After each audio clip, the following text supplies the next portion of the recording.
ඉගෙන ගන්න දරුවෝ මගෙන් නිතරම අහන ප්‍රශ්නයක් තමයි අපි ඉගෙන ගන්න ගමන් කොහොමද සාර්ථක පුජ්‍යලියෝ වෙන්නේ කියන කාරණාව. අද මම මේ වීඩියෝ එකෙන් සාකච්ඡා කරන්න බලාපොරොත්තු වෙන්නේ ඉගෙනුම් ක්‍රියාවලියක නිරත වෙලා ඉන්න දරුවෙකුට තමන්ගේ ජීවිත සාර්ථක කරගන්න ඉවහල් වෙන සීක්‍රට්ස් කීපයක් ගැන. මම ප්‍රොෆෙසර් දුෂා දයරත්න මානව සම්පත් කළමනාකරණය පිළිබඳ මහාචාර්යවරයෙක්.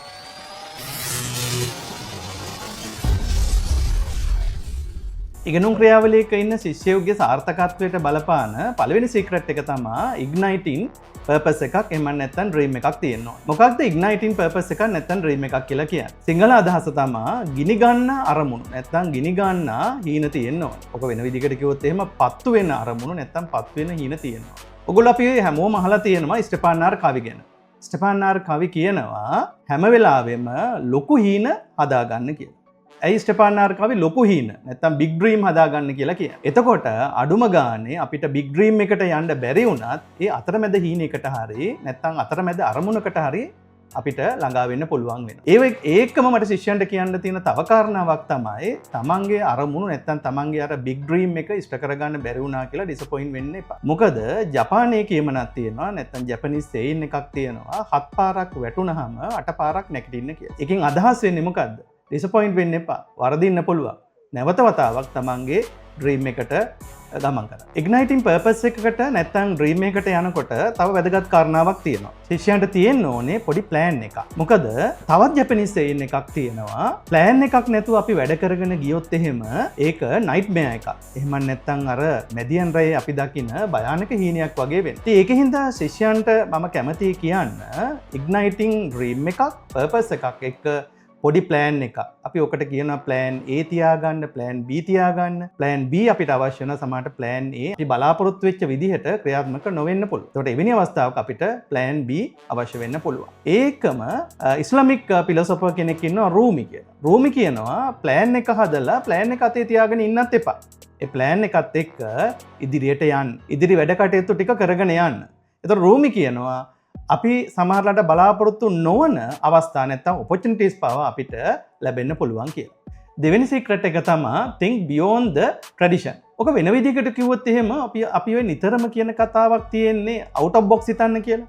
ඒ කියන්නේ ශිෂ්‍යයන්ට සාර්ථක වෙන්න ඕන නම් සම්ප්‍රදායෙන් ඔබට ගිහිලා හිතන්න ඕනේ. ඒගොල්ලෝ ක්‍රියේටිව් වෙන්න ඕනේ. ඒගොල්ලෝ ඉනෝවේටිව් වෙන්න ඕනේ. අපි හැමෝම අහලා තියෙන සෝෂල් නෙට්වර්කින් ප්ලට්ෆෝර්ම් එකක් තියෙනවා Twitter කියලා. ඇත්තටම දැන් කියන්නේ Twitter නෙමෙයි දැන් කියන්නේ X කියලා.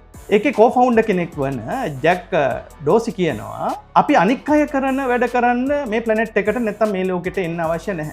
අපි අලුත් එහෙම නැත්තම් ක්‍රියේටිව් දේවල් කරන්න ඕනේ කියලා. මමත් හැම වෙලේම විශ්වාස කරන දෙයක් තියෙනවා. ඒ මොකද්ද? අපි මේ ප්ලැනට් එකෙන් යන දවසට අනාගතේ එන අයට අපි මේ ප්ලැනට් එකේ හිටියා කියලා යම්කිසි යහපත් දෙයක්, ග්‍රේට් දෙයක් කරලා තියෙන්න ඕනේ. තුන්වෙනි සීක්‍රට් එක තමයි ශිෂ්‍යෝ ඉගෙන ගන්න ගමන් සාර්ථක වෙන්න අවශ්‍ය නම් ඒගොල්ලන්ට සිද්ධ වෙනවා කොලැබොරේටිව් කල්චර් එක වැඩ කරන්න. නැත්නම් වෙන විදිහකට කිව්වොත් එහෙම ඒගොල්ලන්ට සිද්ධ වෙනවා ටීම් වර්ක් කරන්න. ඔකට හොඳම උදාහරණයක් තමයි මගේ මේ වීඩියෝ බලන සහෘදයන්ගෙන් මම ඉල්ලීමක් කරනවා. එමන් නැත්නම් මම මේ වීඩියෝ එක කරන්නේ ශිෂ්‍යයන්ගෙන් ඉල්ලීමක් කරනවා Google ගිහිල්ලා ඉවර වෙලා BBC ඩොකියුමන්ටරි එකක් තියෙනවා. මොනවද කිල වේල්ස්ලා කොහොමද සීල්ස්ලා දඩයම් කරන්න කියලා. ඇත්තටම කිල වේල්ස්ලා සීල්ලවට දඩයම් කරන්නේ ටීම් එකක් විදිහට. ඒක හින්දා ශිෂ්‍යයන්ට සාර්ථක වෙන්න ඕන නම් ටීම් එකක් විදිහට වැඩ කරන්න ඕන. නැත්නම් කොලැබොරේටිව් කල්චර් එකක ඒගොල්ලෝ වැඩ කරන්න ඕන. හතරවෙනි සීක්‍රට් එක තමයි quality of the connection කියන කාරණාව. ඇත්තට මේ quality of the connection කියන එක අර කලින් සීක්‍රට් එකට සම්බන්ධයි. මොකද කලින් සීක්‍රට් එකේ කිව්වේ ශිෂ්‍යයන්ට ඉගෙන ගන්න ගමන් සාර්ථක වෙන්න ඕන නම් කොලැබොරේටිව් කල්චර් එක නැත්නම් අපි ටීම් එකක් විදිහට වැඩ කරන්න එපා. හැබැයි මේ ටීම් එකේ ඉන්න අය ලිප් සර්විස් නම් කරන්නේ. නැත්නම් වෙන විදිහකට කිව්වොත් කටින් බතල කොළ හිටවනවා කියලා අපි කියන්නේ. ඒතකොට කටින් බතල කොළ හිටවන අය නම් ඉන්නේ තමන්ගේ අරමුණට නැත්නම් තමන්ගේ ඩ්‍රීම් එකට යන්න බැරි වෙනවා. ඒතකොට මේ හා සමාන කතාවක් කියනවා බුදුරජාණන් වහන්සේ වර එක දිගජානු කියලා ගිහියෙක් ඇවිල්ලා බුදුරජාණන් වහන්සේගෙන් අහනවා සාර්ථක වෙන්න බලපාන කරුණු මොනවද? ඒ කියන්නේ තවත් මම ඔක පැහැදිලි කරොත් එimhe ගිහියෙකුට සාර්ථක වෙන්න බලපාන කරුණු මොනවද කියලා. බුදුහාමුදුරුවෝ ඇතර කරුණු 4ක් කියනවා. ඒ කරුණු 4 4වෙනි කාරණාව මේ සීක්‍රට් එකට සම්බන්ධයි. මොකද්ද මේ සීක්‍රට් එක? quality of the connection කියන එකනේ. බුදුරජාණන් වහන්සේ කියනවා සාර්ථක වෙන්න ඕන නම් ගිහියෙකුට අනිවාර්යයෙන්ම කල්යාණ මිත්‍රයෝ ඉන්න ඕන.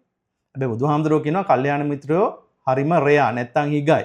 හම්බුනොත් වාසනාවන්තයි. එහෙම නැත්තම් බුදුහාමුදුරුවෝ කියනවා තනියෙන් ඉන්නත් කියලා. හැබැයි ඉතින් මං ශිෂ්‍යයන්ට කියනවා සාර්ථක වෙන්න ඕනේ නම් තනියෙන්ම වැඩ කරලා හරියන්නේ නැහැ. අපිට සිද්ධ වෙනවා ටීම් එකක් විදිහට වැඩ කරන්න.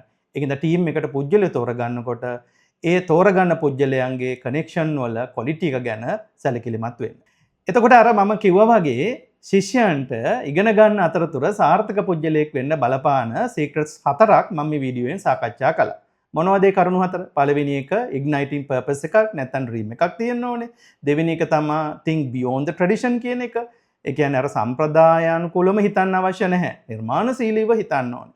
තුන්වෙනි එක තමයි අපි team work කරන්න ඕනේ නැත්නම් collaborative අපි culture එක වැඩ කරන්න ඕනේ. හතරවෙනි එක quality of the connection. ඒ කියන්නේ team එකේ ඉන්න අයගේ connection වල quality එකක් තියෙන්න ඕනේ. තවත් මෙවැනි මේ වීඩියෝ එකකින් මුණ ගැහෙනකන් ඔබ සියලු දෙනාට සුබ අනාගතයක්.